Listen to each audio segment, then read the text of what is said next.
Thanks for the opportunity to do this. Um,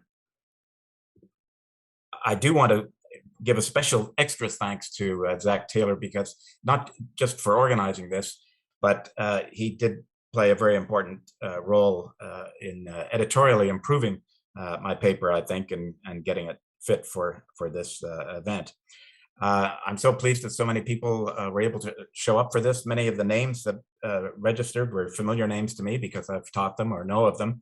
And maybe we'll have a chance to interact at some point, but maybe we won't. I'm just glad that that so many people have come to this. I'm not being retired. I haven't done nearly as many Zooms as most of you people.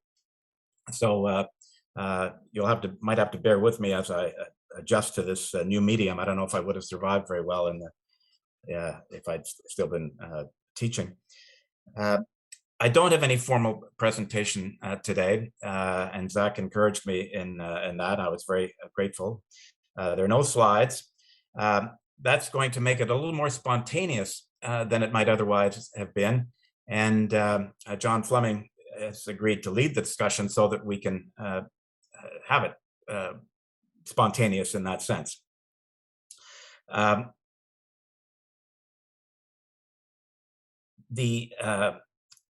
Most of this is completely unscripted, as I said. The only part that's scripted is the part that I'm saying now, where I have a few notes about what I want to say.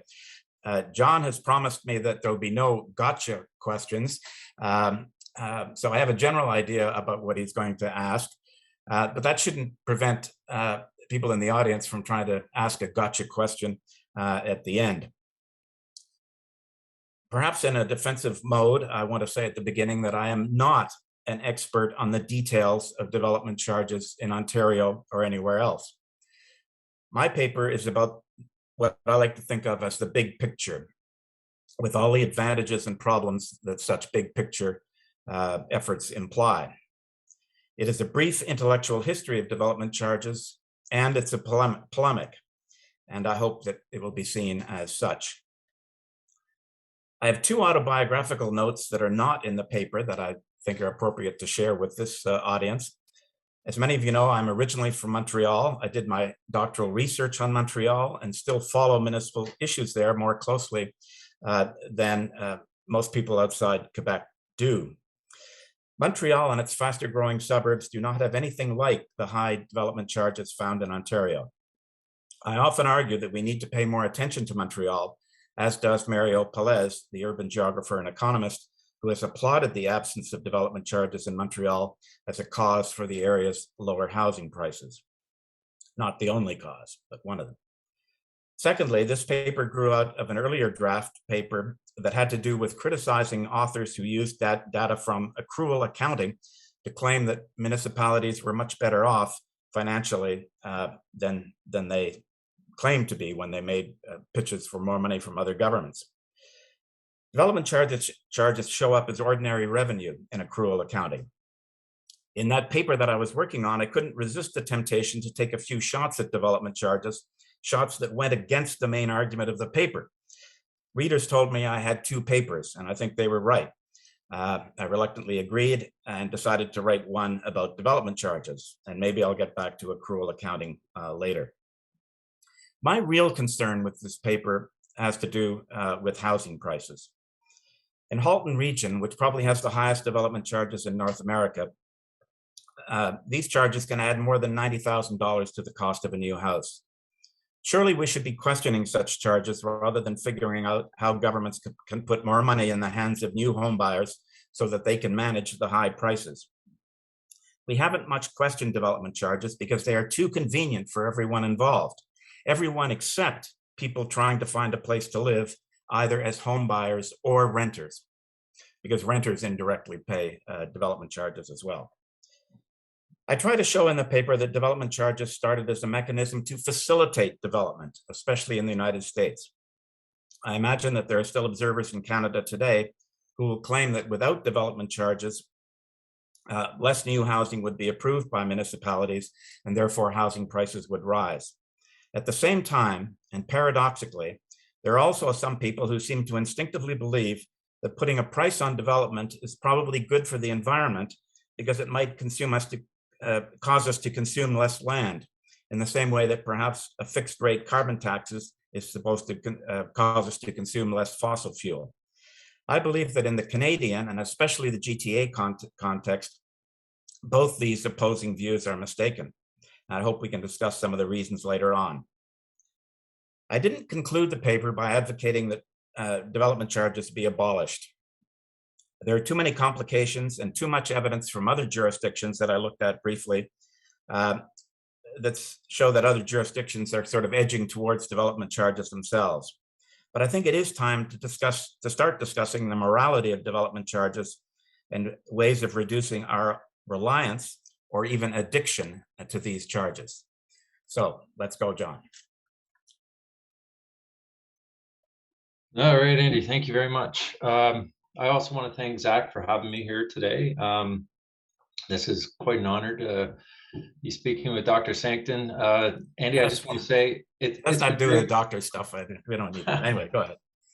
Well, I have to say that it was always great working at the city, and when there were certain issues that were in the media and important conversations at a city level, you would often dive in, bringing that academic perspective and I think a lot of clarity to issues that were otherwise bogged down by a lot of politics. So I want to thank you for that. I think that London's better off because of the work that you've done.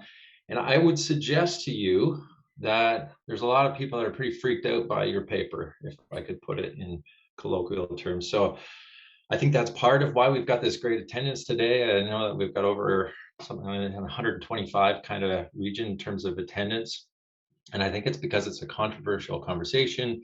Affordable housing is a big deal to people, and people are interested in where you're going to go with this. So I want to start out, though, with just getting everybody on the same page so that we're all talking about the same thing. Can you explain to us, just let's go back, what are development charges in general? Where did they come from, and what are they supposed to do? Well, development charges are a charge that officially is made to the builders of new buildings, and they are supposed to cover the cost of the infrastructure that is required to cater to that new building. They are relatively recent in that if we went back 100 years or so, nobody would have any idea what they were. Everybody would think, oh, municipalities build infrastructure, they're the ones who pay for it.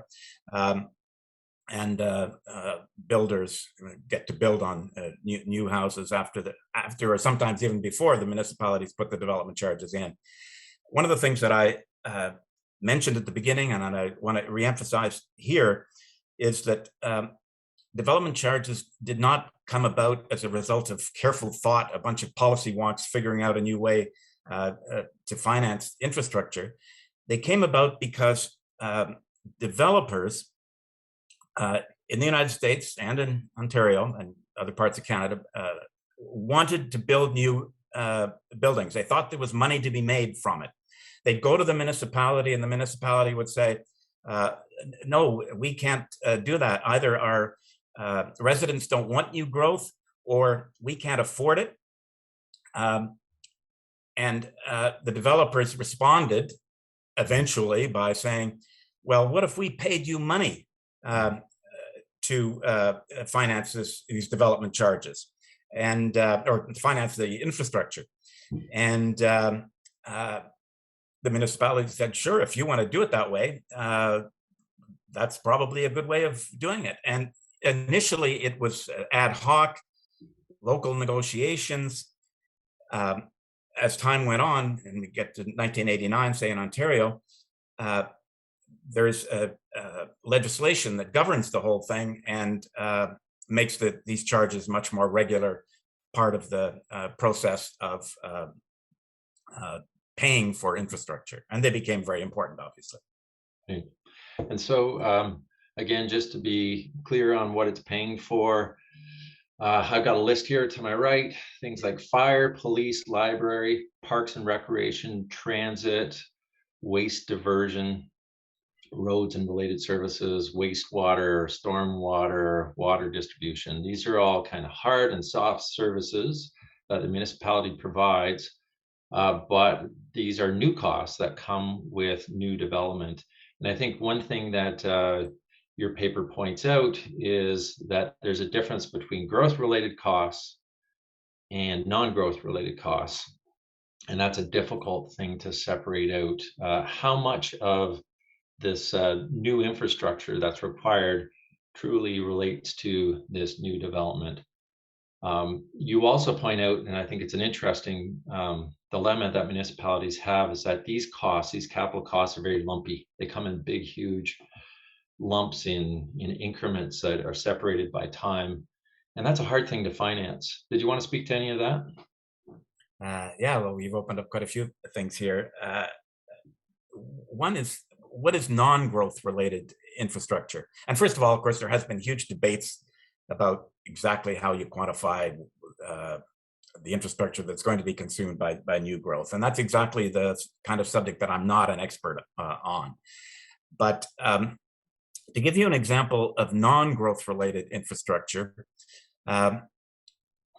in infrastructure related to downtown revitalization is not really related to new growth.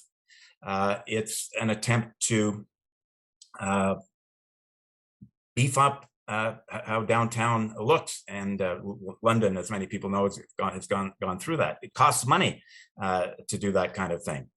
One of my favorite examples from my paper, actually, it's another autobiographical thing, although I didn't put it in the paper, is that before my wife and I moved to the condo that we're in now, we owned a big old house in North London, close to the university.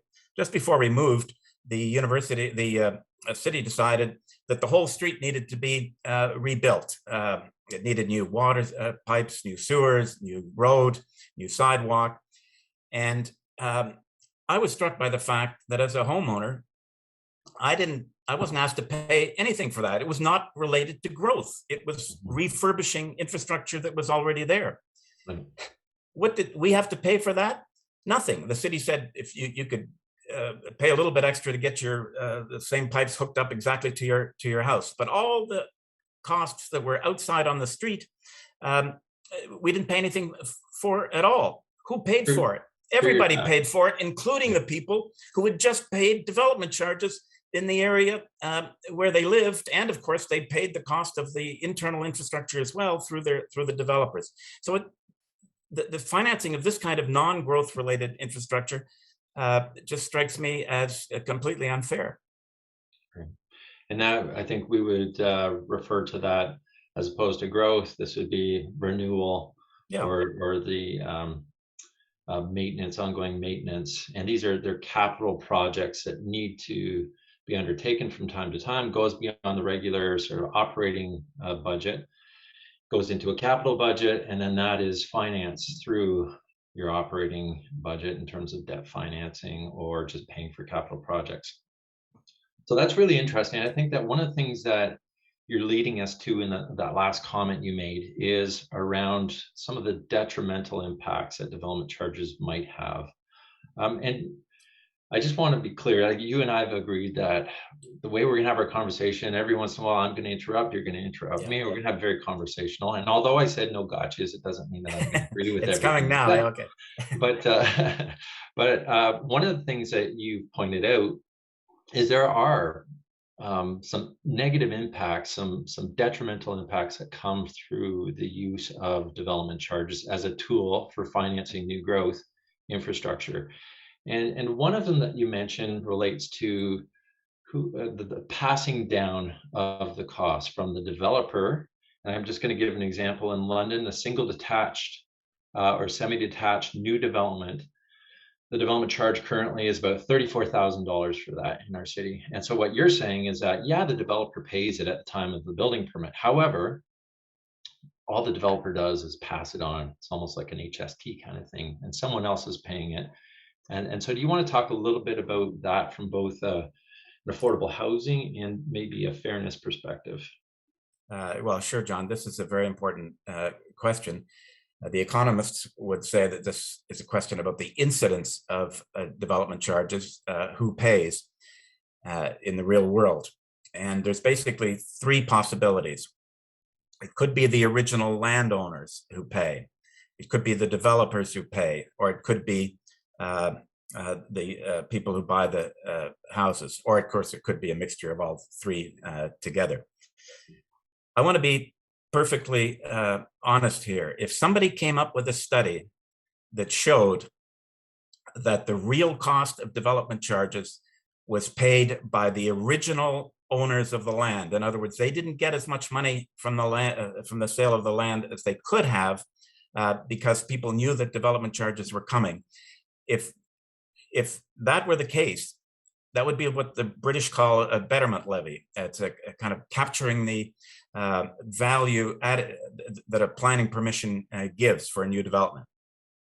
I don't see any evidence that is the case in Canada. There have been some arguments elsewhere that the landowners at least pay some of it. I think everybody agrees that the developers don't pay. They make money, and it would make no sense for them to simply absorb the cost of this. They pass it on, and they can do that certainly in a hot real estate market. Is it fair? Well, it depends what you think about new houses. If it's a big house in a totally greenfield development, it's probably a good thing that homeowners have to pay for that. But what if it's an infill development? In that camp, yeah. Yeah. What if it's an infill development in the middle of a city where there's around a transit stop, for example, or where there's a vacant lot? Why should, in most cases, not every case, but in most cases, those places are charged development charges as well. And I don't consider that at all fair. Just one more thing in answer to your question. The evidence seems to be, and I haven't seen it quantified, but it makes sense. The owners of existing housing have the value of their houses go up as a result of development charges, because if people have to pay more for a new house in a new subdivision, then people in existing houses can charge more for their house as well. So not only are the existing homeowners not paying anything for the new growth, they're actually benefiting from the fact that other people are paying for it. And I'm wondering what you would do with this then as a scenario. If somebody were to buy a new house and they're in the value of that house and how much they're paying for that new house is the development charge as well. That's been passed on, we can accept that. But let's say they now choose to exit the housing market for one reason or another. They sell their house. Are they not getting that back? So in other words, isn't that value that they've paid, including the development charge, wrapped up in the equity of the home? Yes. The fact still remains that the owner or the renter of that new residence is paying for it, even if the homeowner captures it at the end, or recaptures it. But I tried to be careful in a few points in the paper to add renters into this as well, because of course renters don't benefit from resales, but as you rightly point out, somebody who's sold a house that they pay development charges on would probably be able to capture the amount back. I think the reality is it's still making that home ownership, it's raising the bar and creating more accessibility and affordability problems across the board. So I understand. So let's talk about the alternative, and you do some interesting things, I think, in this paper in talking about other ways of dealing with things. And this is what I can hear my colleagues, my former colleagues and current friends at the city saying, Well, very nice, but somebody's got to pay for it. That's the question I think that you've tackled in your paper. And tell us a little bit about that. What's an alternative to this approach of using development charges to pay for this new growth? Well, that is, of course, a big question, John. The only thing that I did in the paper was do very rough calculations based on the financial information returns to show how much property tax would go up in Halton region, say, if development, if there are no development charges and the constituent municipalities borrowed the money at roughly current interest rates, paid it back over 20 years, and then so I'm suggesting that would be the way of would be one alternative to development charges. And I think the number that I came up with was a 1.8% property tax increase, which, I'm suggesting doesn't sound that bad, but it would be 1.8% every year because you'd keep getting new development. And, there's a serious problem with that.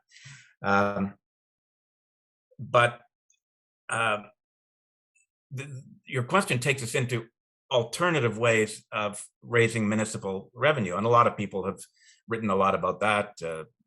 Should municipalities have a share of the sales tax, income tax,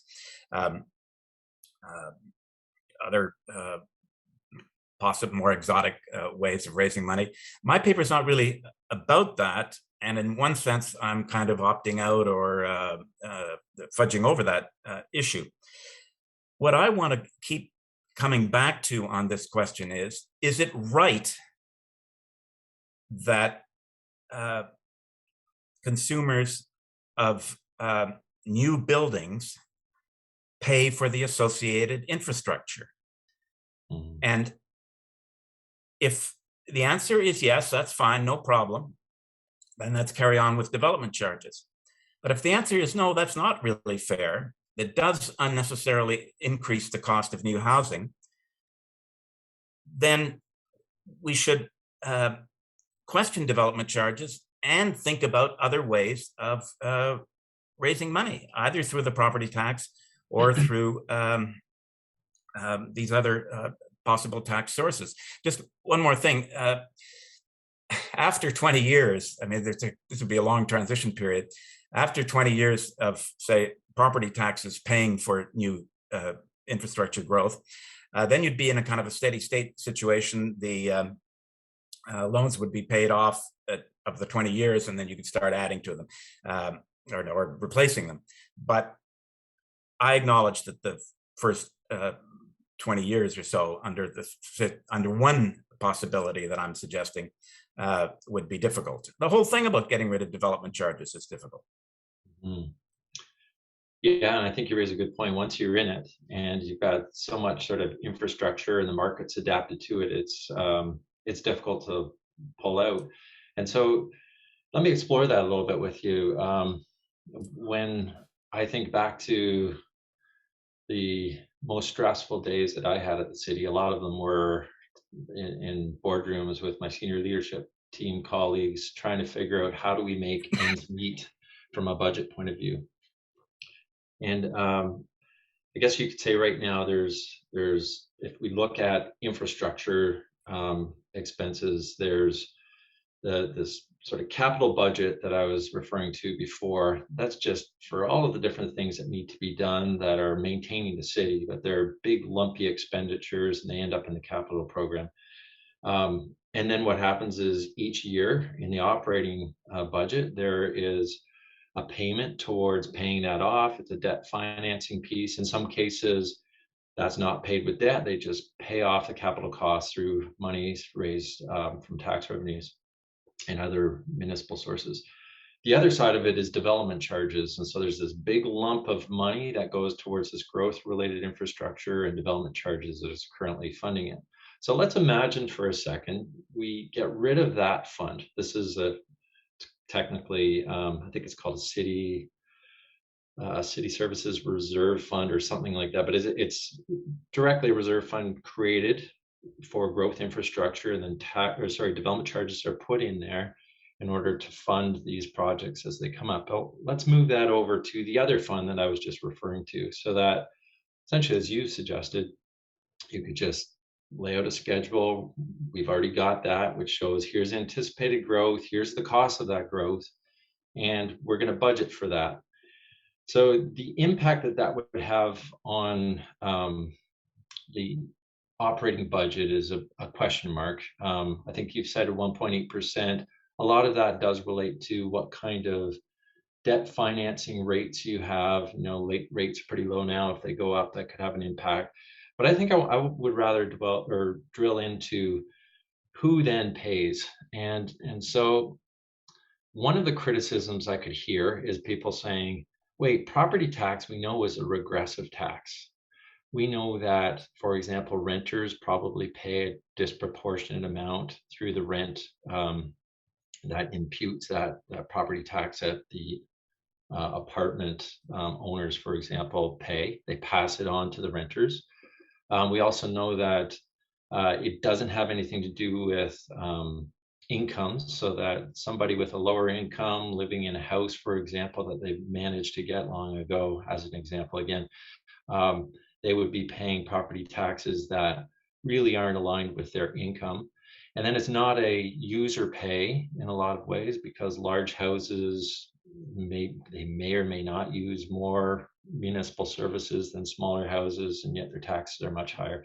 So the question, I guess, the first one I would ask is it better, and I'm not suggesting, Andy, that there's an answer to this, a black or white answer, but is it better to move out of that development charge, which you pointed out some of the problems with that development charge financing scheme, to move it out of that scheme and into some sort of property tax, and if so, why? And I think that you talk a little bit about in your paper about spreading it thinner has less impact. Do you want to speak to that?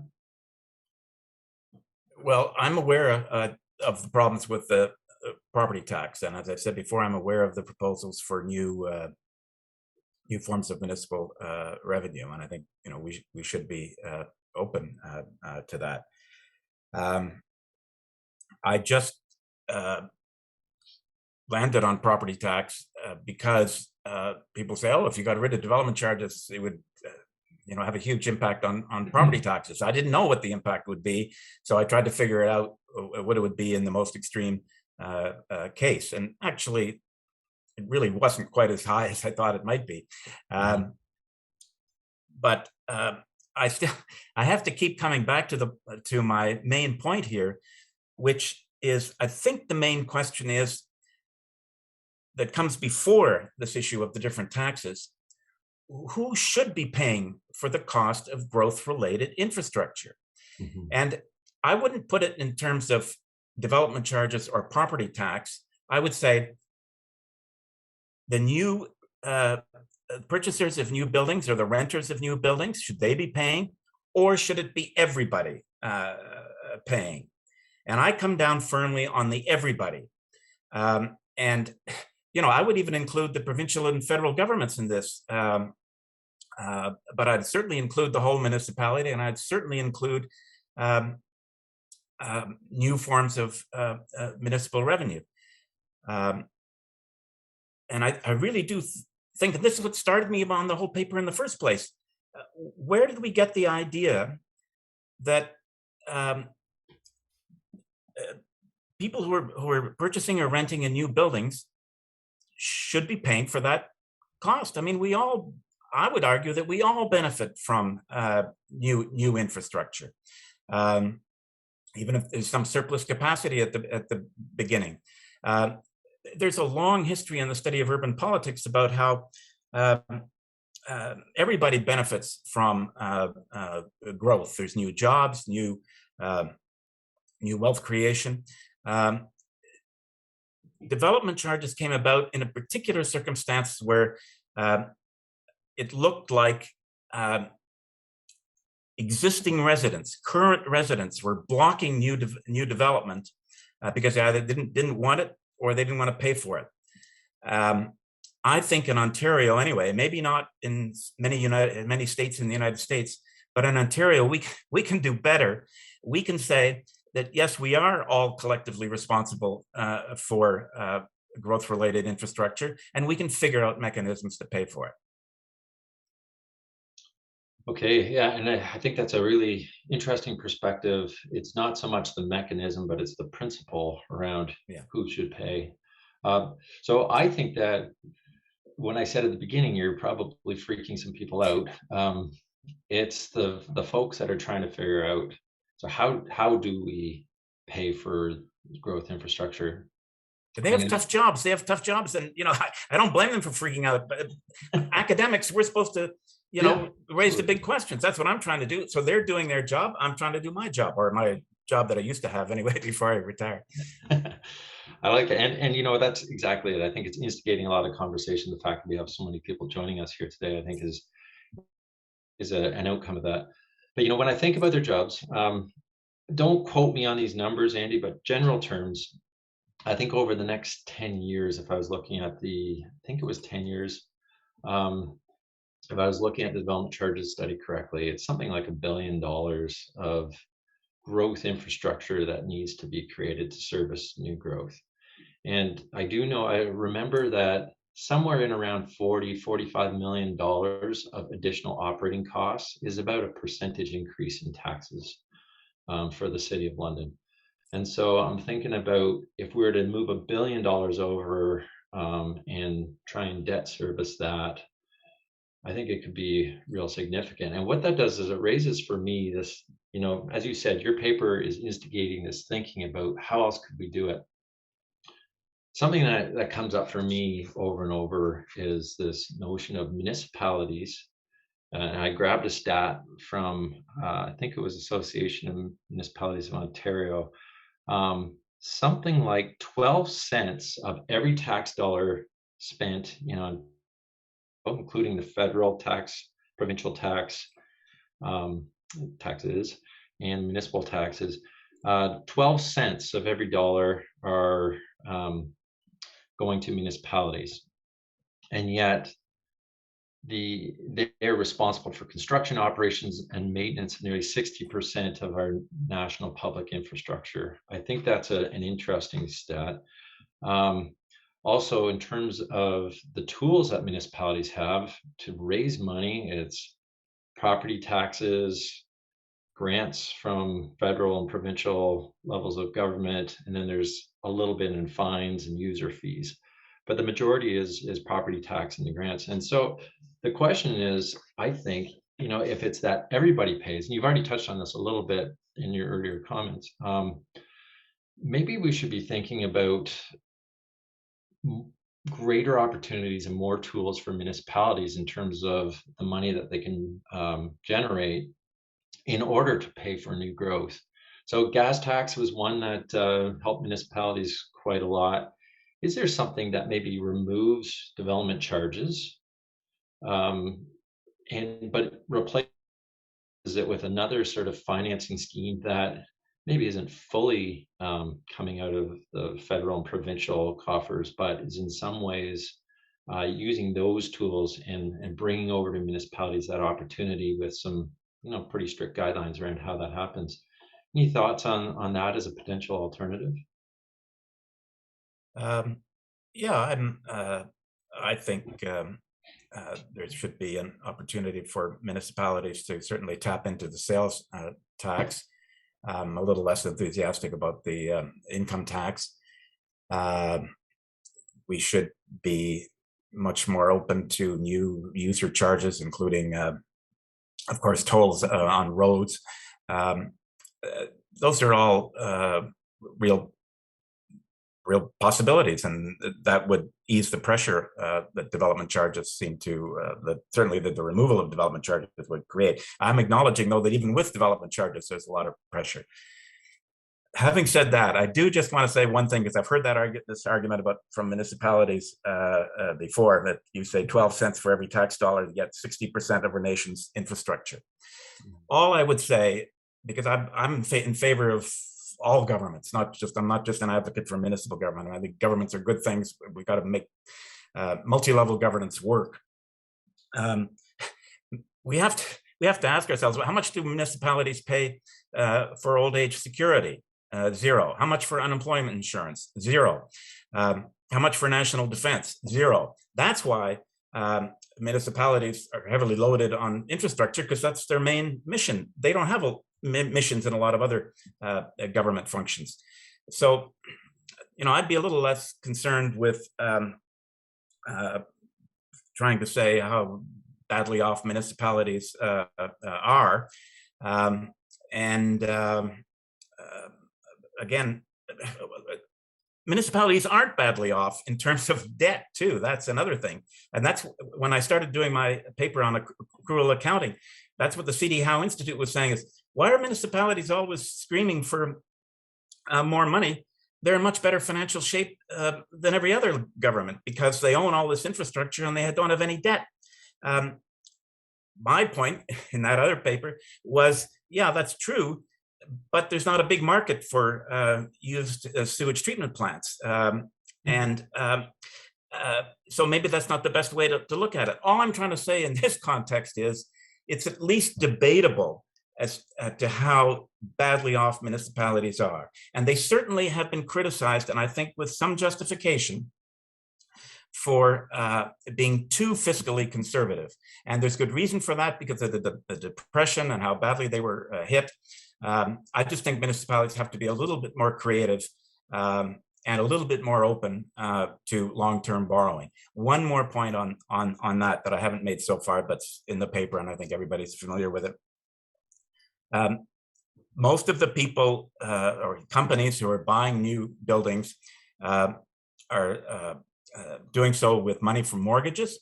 They're borrowing money themselves in the private mortgage market. Municipalities are actually better able to borrow at lower rates than a whole bunch of different individuals. So why are we saying that it's okay for individuals to borrow to pay the development charges, but it's not okay for municipalities to borrow more money to pay for growth-related infrastructure? That's a good point.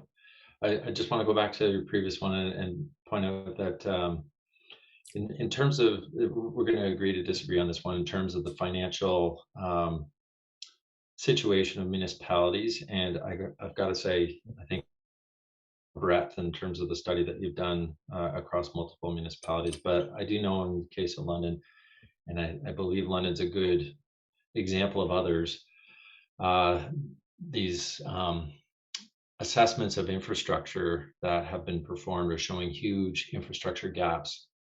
It's not relating to new development, but this is relating to the existing infrastructure, and the gap between what has been put into their budget to pay for the improvements needed to those pieces of infrastructure, the maintenance and replacement, versus what needs to be put in there. And got something from a report prepared by the city in 2019, and it was about $170 million gap, and it was projected to reach $570 million by 2029. So it just shows how things are running away in some cases. I know there's some cities like Winnipeg, I believe, from my conversations with folks in Winnipeg, that have they haven't been looking at that infrastructure gap, and even some of the ways that they're dealing with new infrastructure, they don't have a development charges scheme in place, and they're doing a lot of it through front-end agreements with developers, and I believe it's coming back to haunt them from a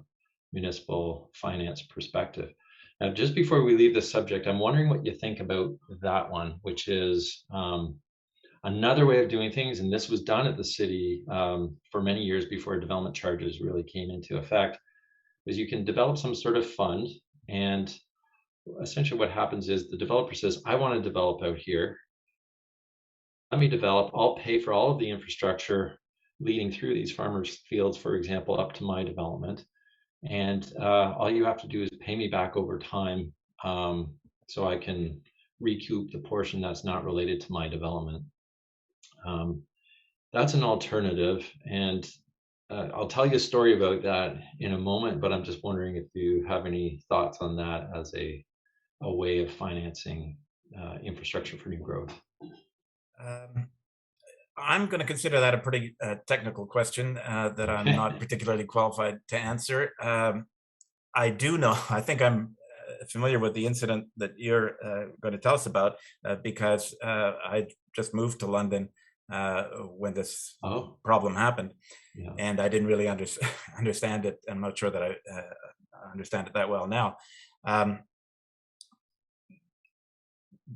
if it makes sense for developers to build some of this stuff if they're already in the field and they could put a bigger pipe in and put it past into a potential new development. Um, I don't have any trouble with having agreements with the developer that they should do that and get paid back.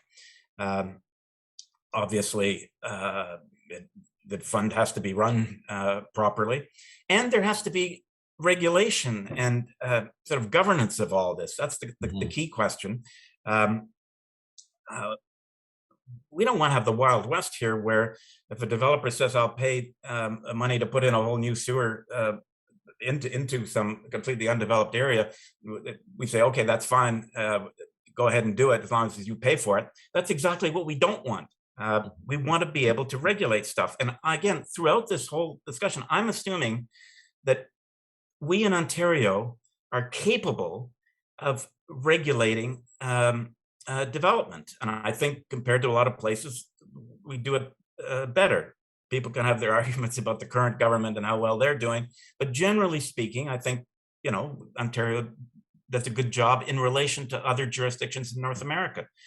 So let's build on that, and let's not go back to some kind of Wild West situation. I think you've covered it, and here's the story. But really, you hit the point that there was not sufficient rigor in the governance or in the phasing of infrastructure, which is outside of maybe a financing scheme. And so what happened was the development community was essentially dictating the speed by which infrastructure was being extended. It was also dictating how many directions simultaneously the city was extending their infrastructure, with the intention that the city was going to be paying back on all this without the corresponding development along that pipe reaching out to where that new development had occurred, because it was extending so quickly and in so many different directions. And that led to the bankruptcy of what was called at the time the Urban Works Reserve Fund, and some folks lost their jobs over that. So I think it was called Bloody Monday colloquially at the city. Everybody remembers these things, right? And it's very creates a high level of conservatism and people not wanting to consider going outside of a very structured financing scheme. The last thing I want to talk about, and then it'll be over to you, Andy, if you wanted to cover off anything that I haven't touched on. And then we're going to go to our audience and ask for any questions that they might have for either you or myself. But I think there's a great opportunity to use development charges to achieve larger policy objectives. And the first thing I'll say is, for a long time, I've been pushing at the City of London to get with more rigor into area rating. And I believe that it's now started to become part of a legislative requirement. But for years and for decades, what happened was all of the costs for new development across downtown areas, core areas, and suburban areas, the cost in total was calculated for new growth and the infrastructure required to support that new growth. And that cost was then averaged out and then applied to all new developments. So let's take a mid-rise apartment building out in a suburban location. Requires new, for example, trunk sewer potentially, and stormwater management ponds and new roads and that sort of thing, as opposed to a mid-rise in a core area. Maybe it's right on a transit route. The services already are there, the bus service, the police, a lot of those soft and even hard services in a lot of cases are there. Not always, but a lot of cases. And so what would happen is essentially development that is in the core area and paying the same rate is subsidizing the development charges of the suburban development that's actually imposing greater costs.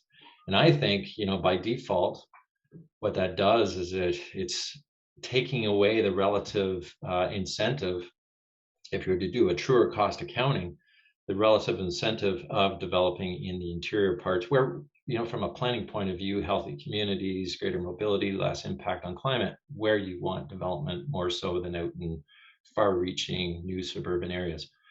So I think that municipalities can look at ways messing around with the development charges. However, through area rating to achieve some of those objectives, things like, hey, what about development that is in a more affordable location? That's helping in terms of the context for affordable housing. What about development that's having less impact on climate or supporting the viability of our transit services? But I will say that the legislation is very limiting in terms of what can be done there in terms of area rating, and very, very limiting in terms of municipalities choosing to apply for policy reasons higher development charges in certain areas than others. The only thing municipalities can really do other than area rating, as far as I'm aware, is use incentives, money from the general public to reduce the cost of development charges in those areas where, from a policy point of view, they want to encourage development. And we see that in the City of London through incentives that waive development charges. Well, they don't just disappear. Somebody has to pay for those costs. It's the general taxpayer that ends up paying those incentives. So it's a bit ironic that you have a system that averages things out, disproportionately creates higher development charges than true costs would imply in our urban core areas. And then we go and take general taxpayers' dollars and try and reverse that and create these incentives. So anyway, I'm wondering if you have any thoughts on all of that. That was more my kind of spiel, but if you have any comments, I'm interested. Well, just a quick comment on that, and then I will just say something else quickly in conclusion, because that's your plan, right? That's when we're going to stop after this and have questions. On the issue of if we're going to have development charges, I agree with you completely. There should be differences between a big house in a greenfield development and a small apartment building in the middle of the city. They should not be paying the same development charges per residential unit. And as you suggest, there's all kinds of things you could take into account: connections to transit, existing density, all kinds of existing infrastructure. But the more you introduce new variables to make different categories of development charges, the more you get back to the situation that caused legislation to be introduced in the first place, to make it more regularized. Because each one of those different categories could lead to arguments about which category a particular development falls into, where boundaries should be about different areas, and makes the whole thing more complex, less understandable, and I would say more open to shady business, actually, too, because of all the possible permutations and combinations that you could have. So that's sort of the pluses and minuses of that. You would get rid of all this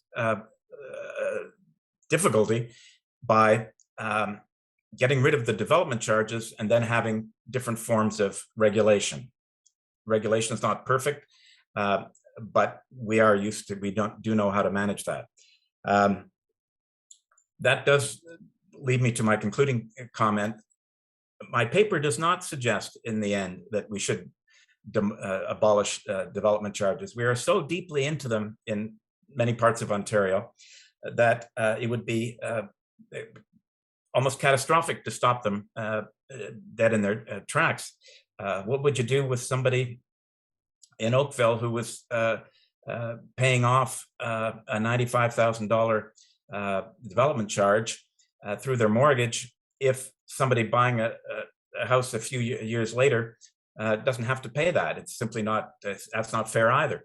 So what I hope comes out of this paper in a small way and out of the discussion today is that we just have a little bit more debate about the fundamental issues that are involved here, rather than continuing just sort of incrementally go down the line of more and more technical changes to development charges, and assuming that this is the only conceivable way that we can cover the cost of the so-called growth-related infrastructure.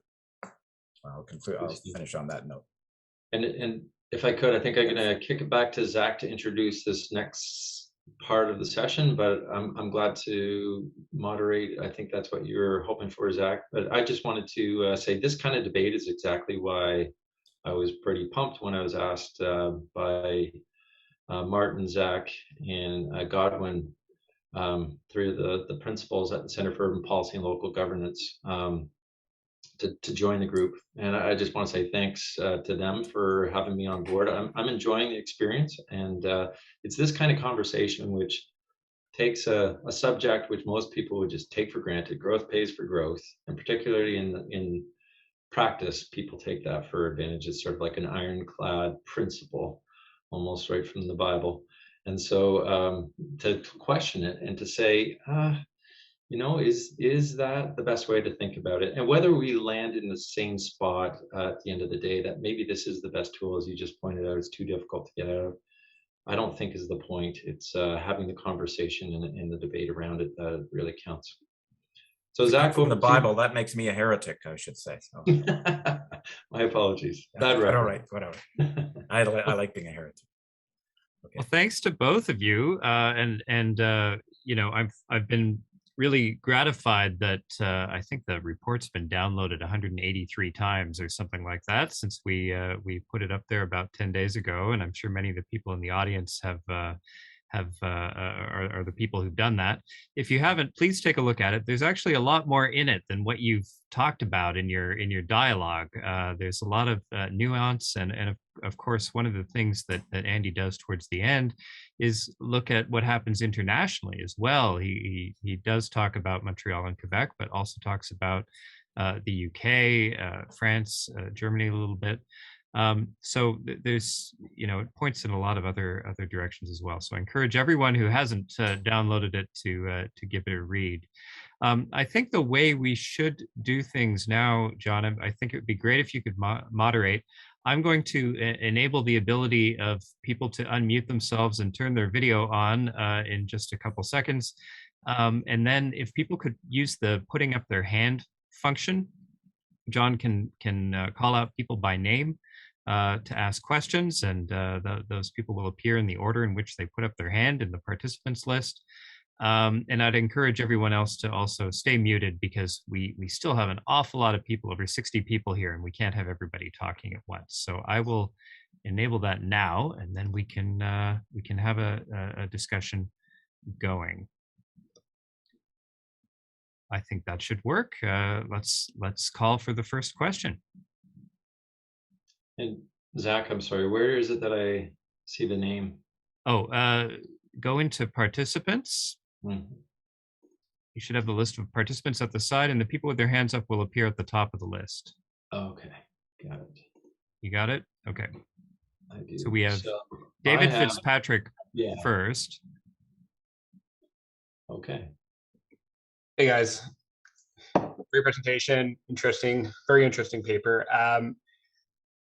I imagine I'm not the only person here who started reading and then skipped down to the end to the what do we do steps, then went back to the top. I understand the way you described the role between academics and practitioners, and that distinction. I think that was helpful. But what I think would be very helpful for the issues that we deal with at the City of Toronto and other municipalities would be a better understanding of who's paying these charges, and like peer-reviewed research on this, because it's all over the place from what I can be able to find. And you had some great references in there. And then not just like the categories, but like within that, like understanding like first-time home buyers, is there equity issues here? Because that would really allow us to start thinking about policy responses to development charges as ways to try and maybe mitigate some of the impacts. I'd just like to say, I think that's a very good comment and question. when I started looking around at this, I was struck by the absence of real data about who's paying. I did try to cite the articles that I could find. I don't know how to do these studies myself. I'm assuming that they're very difficult to do and to untangle all the factors. But I couldn't agree more. That's what we need to know.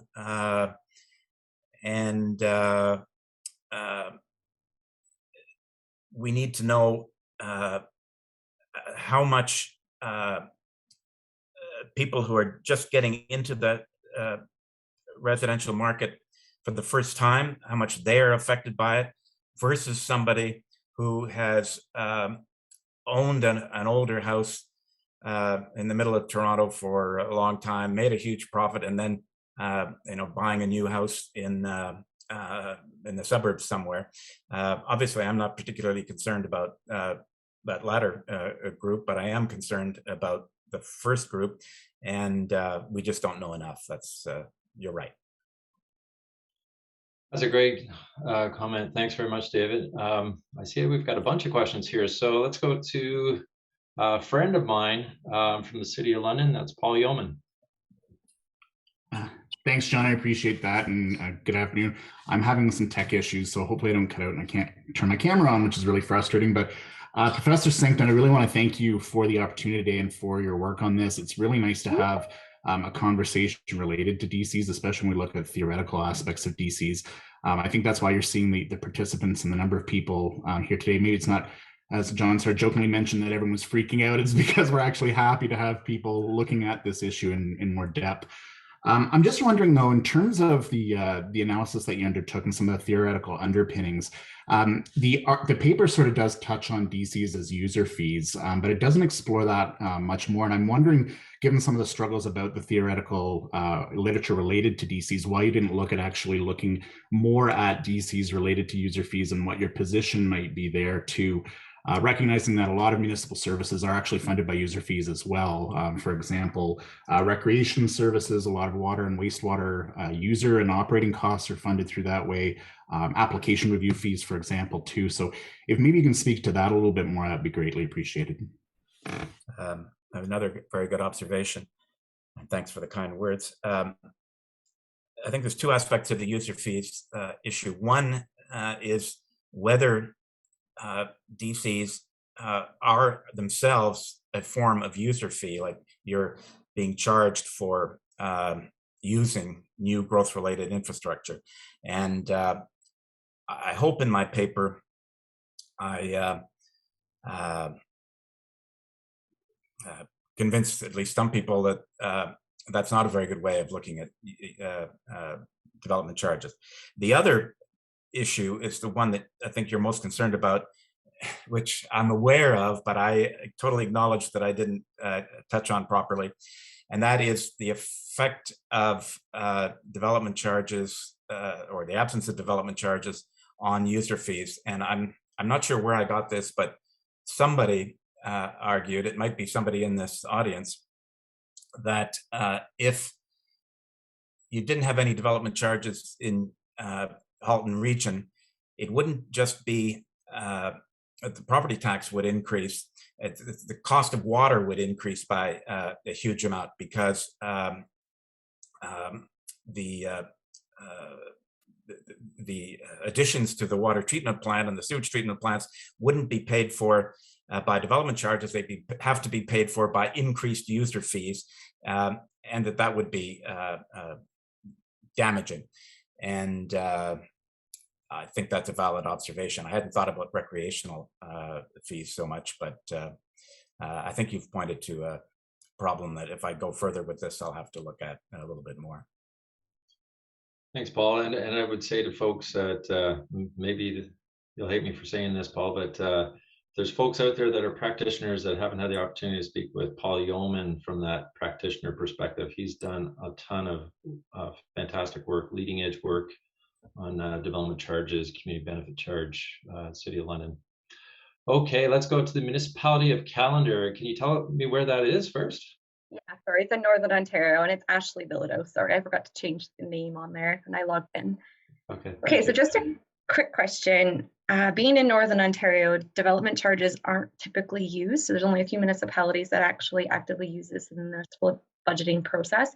And I'm just curious on what the recommendation would be if you didn't have development charges already established. Would you keep them in property taxes knowing what you know, or would you go the route of incorporating development charges? I would say if you're in Northern Ontario and you don't have development charges, there's no reason to have them. I'm not just saying that because of my general position, that once you get into them, it's hard to get out of them. But it's also because, and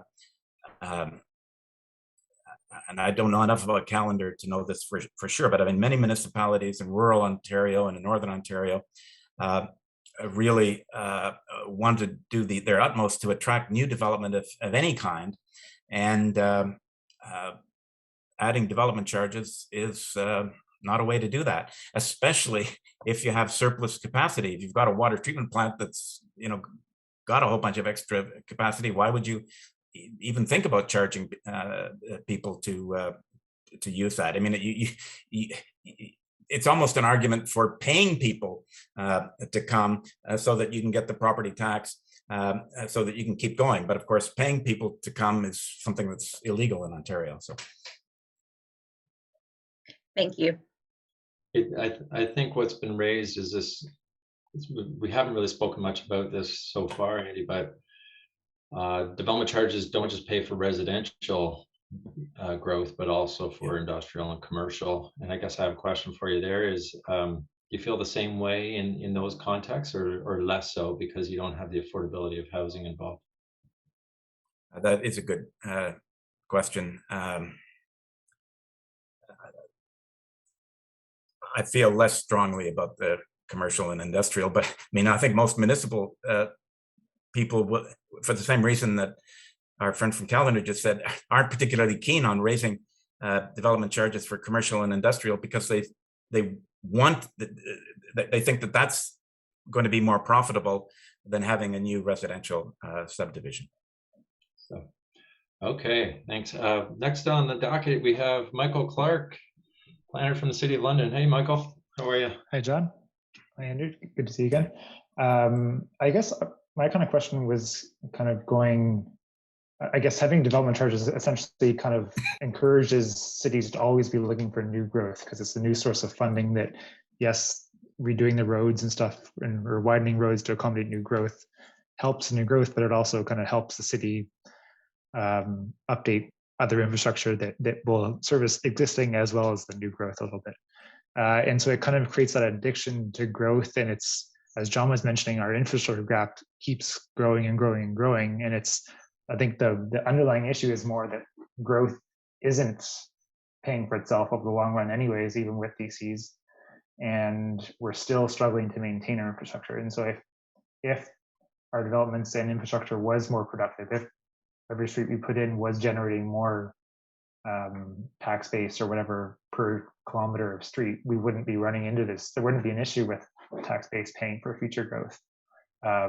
It's just because we keep digging a bigger and bigger hole that I guess that issue first came up. I was just kind of wondering your thoughts on that. Well, again, you've raised an important point as well. There is a paradox here.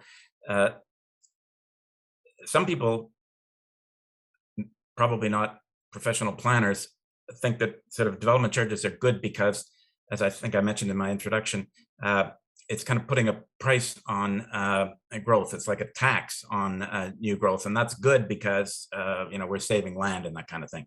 I don't think there is an analogy with carbon tax, but what you're saying is that in the real world,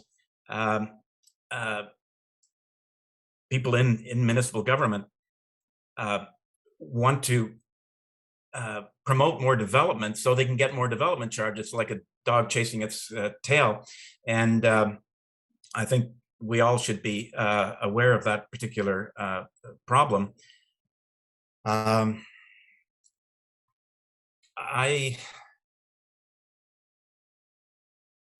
You people, John and you and planners just know a whole lot more about this than I do, so I'm not going to go too far into the weeds. All I can do is come back to my general principle and say, if we're going to have new growth, and I think most people want that in places like London, we don't have these small residential suburbs that they have in the States. Most people want some kind of growth. If we're going to have it, we all should be sharing the cost of it. And I'm going to sound like a broken record, but that's where I come down on that. Good stuff. Okay, thank you, Michael. Let's go to AJ Ray from the Human Environments Analysis Lab and Department of Geography. Oh, you're muted. AJ, you're muted. Someone was bound to do it. Really great panel conversation today, and also a really great report, Dr. Sancton.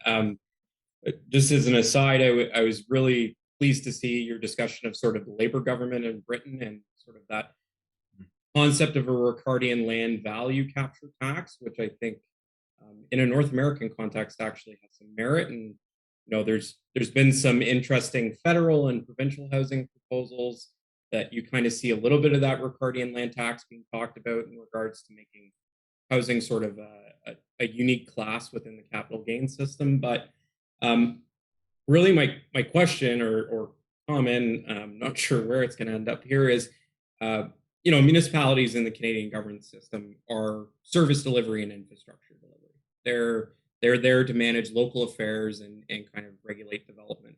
But their powers are pretty much set by the province. They are allowed to do exactly what they're told by the province within a very narrow box. And when there is innovation or they do attempt to experiment, as we've seen with this government, and even the previous government, it's slapped down and it's sort of immediately restricted and legislated out. And on the federal side, we see, especially with this past election, there's not much the federal government can do beyond, pulling some broader macroeconomic levers and some taxation levers. So we know the change has to come at the provincial level. And we know that change primarily is going to have to be driven by the legislature, because a lot of this stuff isn't,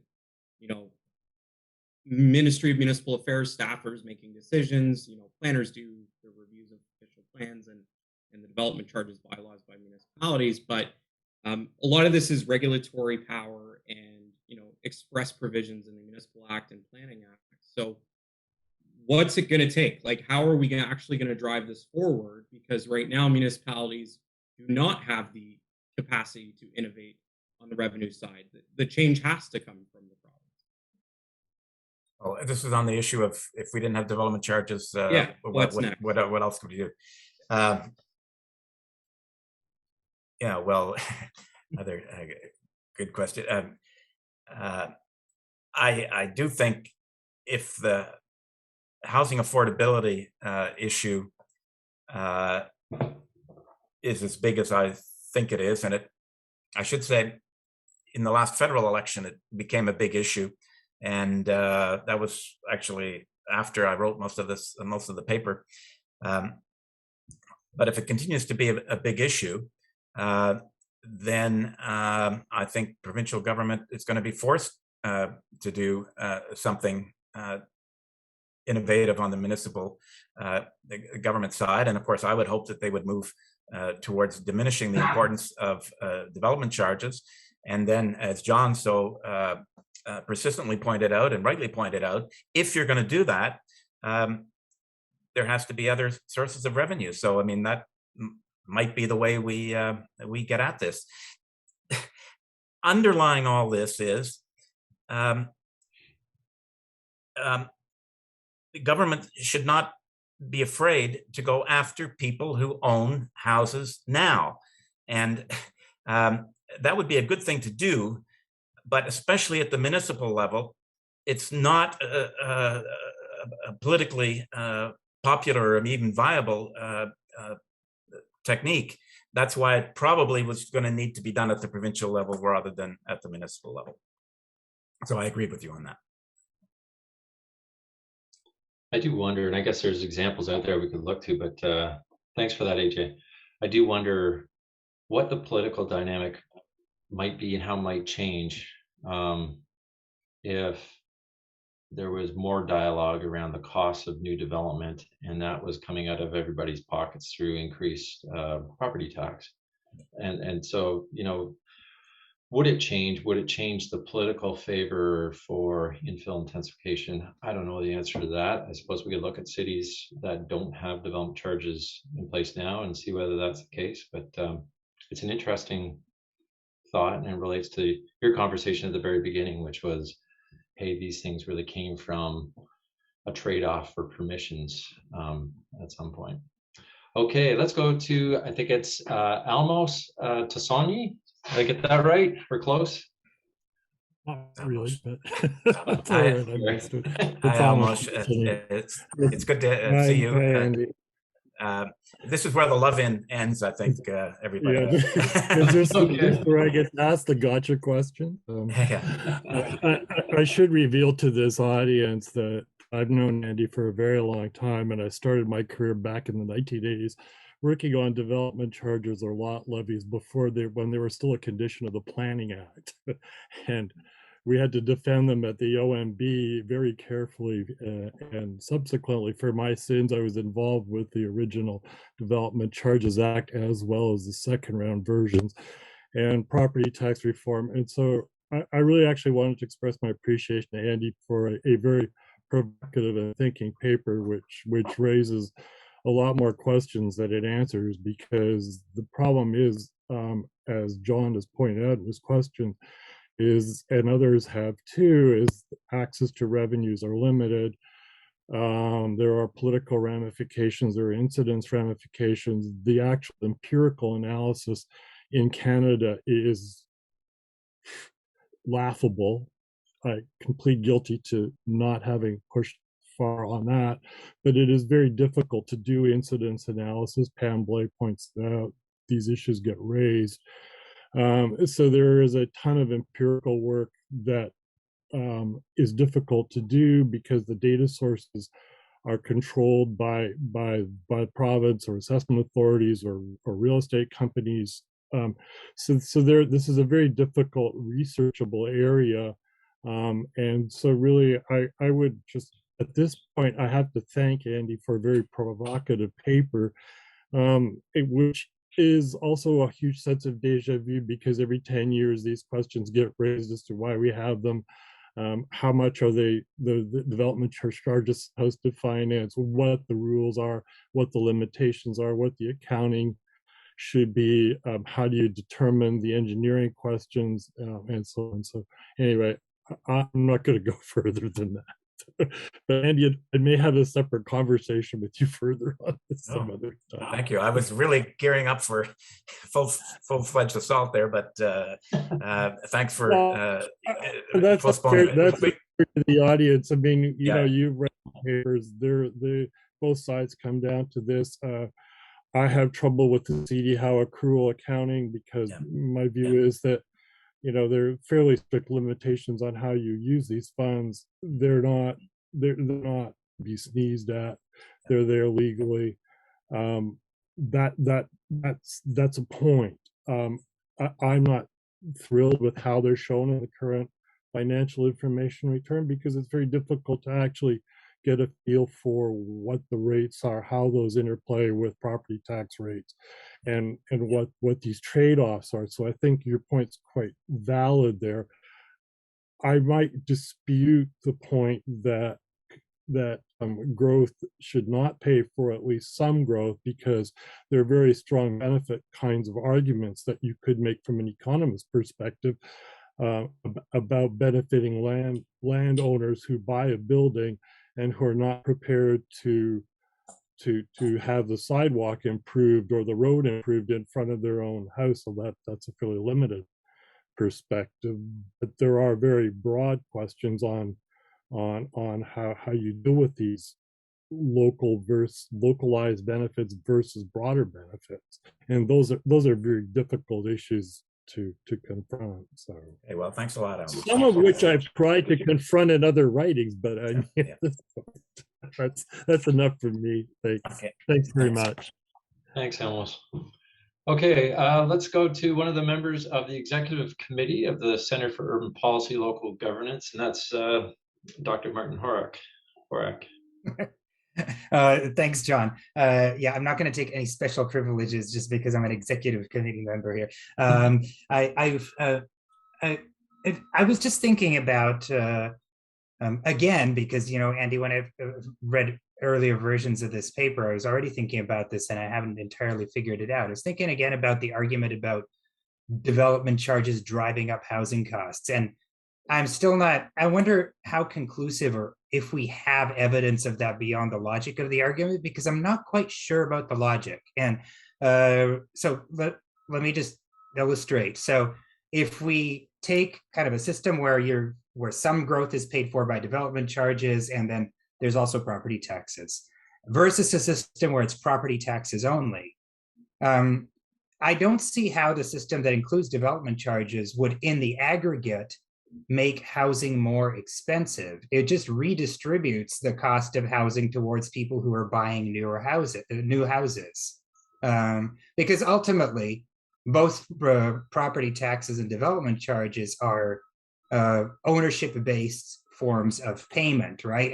And most people buy their houses on mortgages, and so, you know, you pay something for the mortgage several times a year, or whatever the schedule is, and you pay property taxes, right? So the more I think about it, the more I think that it's just a question of the distribution, rather than, like, I don't see how development charges would actually drive up housing prices in an area in the aggregate, rather than just kind of, you know, making them cheaper for those who own older homes and more expensive for those who choose to buy newly built ones.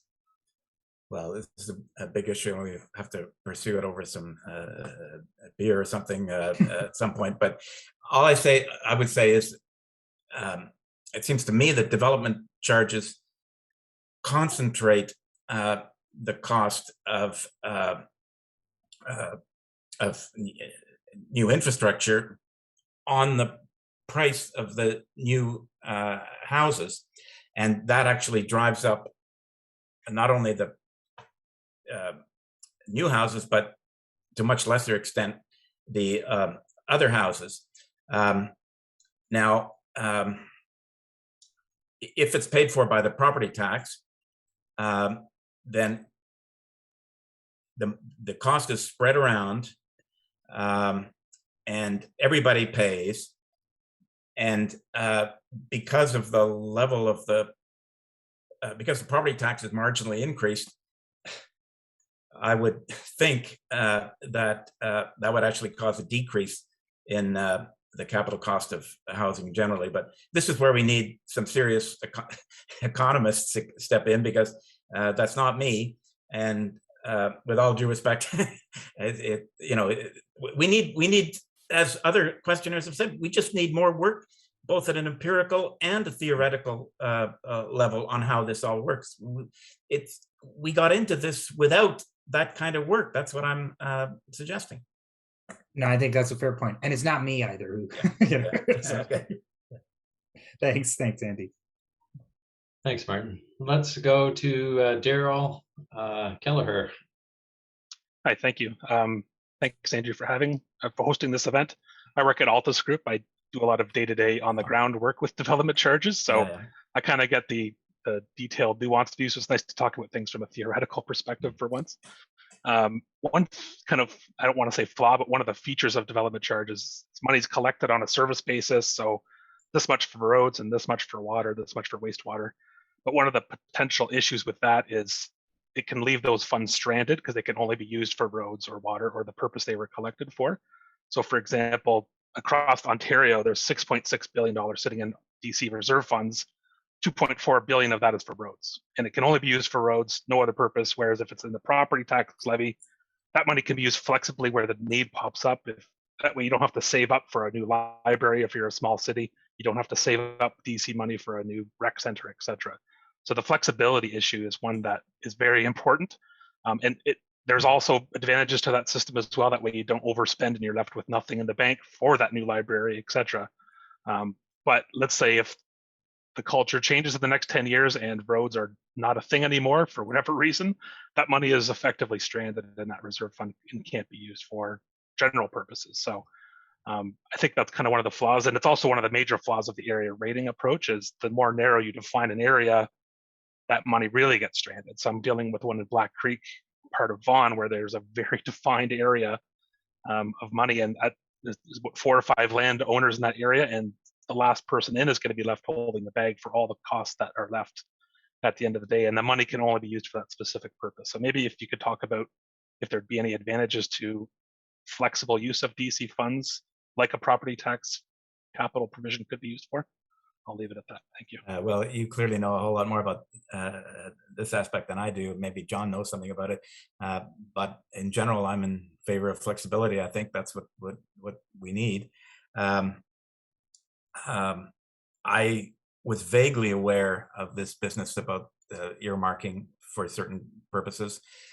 If there's this big amount of money sitting there stranded for whatever purpose in different municipalities, that all feeds into this argument that municipalities aren't as badly off as they claim sometimes, because they got all this money sitting there. Now, unfortunately, what I get your point, you're saying they can't spend it on what they might want to spend it on, but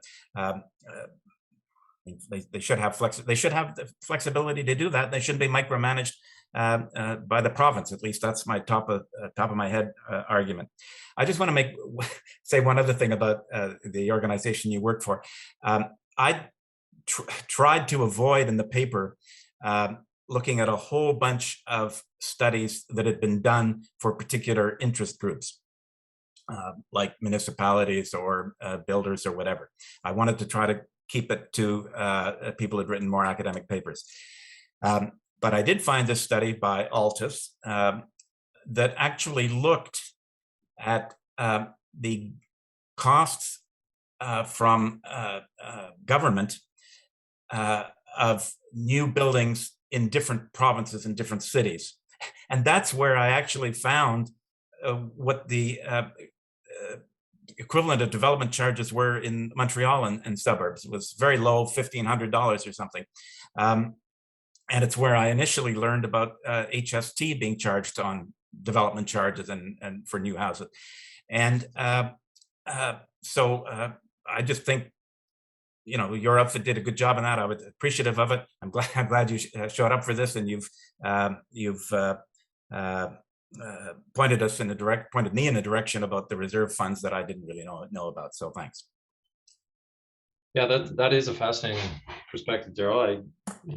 I can honestly say that I did not hear that there was money kind of stockpiled that we couldn't use at the City of London from a development charges point of view, but I could see exactly as you paint this notion of, if we could only use this money, which has a problem on the other side of this border in a very tight area rating situation, for example, that would be pretty excruciating for both staff and council.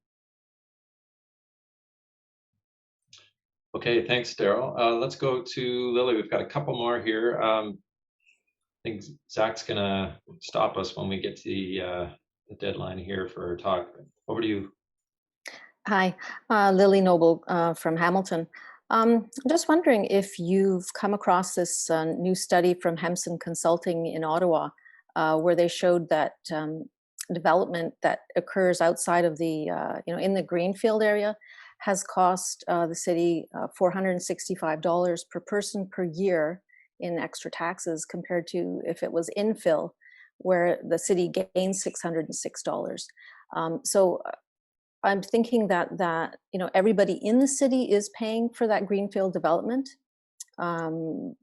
maybe indirectly, but the city has to pay $464 per person per year. So how does that compare to your suggestion that everyone should pay, when it looks like for greenfield development, everybody is paying? Good question. And I did see a reference to that study. I thought it was kind of relevant to what I was doing, but I haven't taken the trouble to look at it. I think it speaks to a point that John made, and certainly that I agree with. I mean, if there's going to be development charge, if we're going to have development charges, the whole purpose of having them should be so that somebody living in downtown Ottawa isn't paying extra costs for a greenfield development miles from the city center. I guess my position would be, if there were no development charges, maybe the city and the council would think a little more seriously about whether they're going to approve that kind of development in the first place. Maybe they thought before the Hempson study that, oh, we'll get our money back in development charges, but it turns out that they're not getting it back.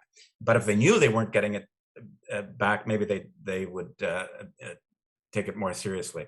Then you get into the question of, well, would the developer have appealed to the Ontario Land Tribunal, or would and then it's also complicated by a big amalgamation in Ottawa where the rural land goes on forever.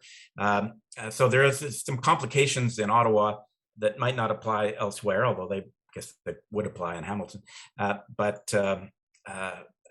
Thanks for drawing our attention to that Hempson study in Ottawa, because I think it looks to me like it probably is a very important one. Yeah, and Lily, I'll just add to that. I don't know if you've seen some of Pamela Blai's work. She wrote a book called Perverse Cities, I believe it was called. And it's all about how municipal finance is oftentimes inadvertently creating the policy context and financial incentives that are going directly against the objectives of municipalities. And what you've pointed out through this Hempson study is a great example. Drives me crazy, because the last thing we should be doing is subsidizing suburban development over urban development, which is hard enough as it is and has so many more benefits in most cases. So thanks for pointing that out. I'm going to take a look for that Hempson study. Okay, let's see if we can get to Val before Zach shuts us down. Thanks, John. And hi, Andy. I was in your local government program 25 years ago. And the policy paper I did was on implementing development charges in a municipality at that time. Oh, you won't remember, but I do. So a couple of comments on development charges. And with all due respect to the learned panel of academics that have spoken, in my experience over the years, having worked for large and small municipalities, relating to where I work right now, which is the town of Gravenhurst, population of about 12,500, sort of doubles in the summer because of the Muskoka crowd coming up. Huge pushback on raising development charges in the community. Council wants to see people come into the community and live. And for years, they kept development charges low, and we actually saw very nominal growth. We've recently increased development charges, and growth has gone through the roof. No correlation at all. And I guess the point I want to make is, in my experience and from what I'm seeing, and again, it's a personal perspective, but someone can contradict me, the cost plus method of determining house prices is good from an economist perspective, but from the market perspective, it's really the market that drives prices. And so the 80,000 and 90,000 a unit development charges we see in some areas existed several years ago when market prices were significantly lower. It's the market that's driving prices, and we have to be careful about attributing the cost increases we're seeing today. Making decisions or making policy based on an up market where we are today, as opposed to where we were, let's say, 20 years ago or 15 years ago, when things were quite different from a market perspective. The other point I want to make is growth pace for growth is interesting, and it was always the basis for DCs. I think those of us that have been in the business know that growth does not pay for growth. And in fact, the phrase should probably be balanced growth pays for growth. If we don't have the balance of non-res versus res, as in our case, over 95% of our assessment base is res, the actual implication of bringing in more assessment growth is actually increasing pressure on our operating budget. So we're getting a double whammy there. We're not collecting enough money on DCs. We're also ending up spending more money on our operating side. So I think from an implementation perspective, Andy, I think as a provocateur, you brought in a great idea here and a great notion. From an implementation perspective, as you pointed out in your paper, there needs to be some rematching of where the money comes from. and maybe a revisitation maybe, but some serious consideration of how we implement. Because while the academics have the policy or have the philosophy down and a philosophical approach to things, implementation for us is a different thing. And Andy, you may remember the quote from Anne Golden when she did the amalgamation at the City of Toronto many years ago. And if you don't, I think we've run out of time, so I won't go into that, but she had an amazing analogy to make that point. So I'll stop there. Thank you. Well, I do remember you now, Val, but I wouldn't have remembered you if you hadn't, gone over, pointed out that you're in the class. It's good to see you, and I appreciate the points that you made. I think after all this time, I'm not going to try to say anything too substantive about what you said. I just take your points seriously, and it's a cliche, I know, but especially a cliche for an academic to end something with this kind of statement. But what you said just indicates what we've already learned from other questions in the discussion, that we really do need to do more research on how all the different moving parts of this issue fit together. And I hope that if I do nothing else, if my paper has no other effect, I hope it does provoke people to keep looking at this and, if necessary, prove that I'm wrong. So that's it, I think.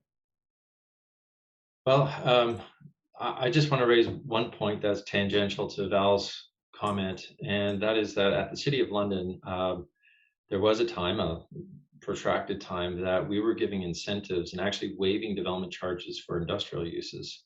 And this included, for example, logistics, massive warehouses that had massive development charges to pay, that incurred significant costs by way of the burden they placed on the need for infrastructure. And we kind of scratched our heads at some point and said, why are we doing this? We're giving away millions and millions of dollars with the idea, what I would suggest is a little bit of a false principle, that by reducing or eliminating that development charge, we were essentially doing economic development.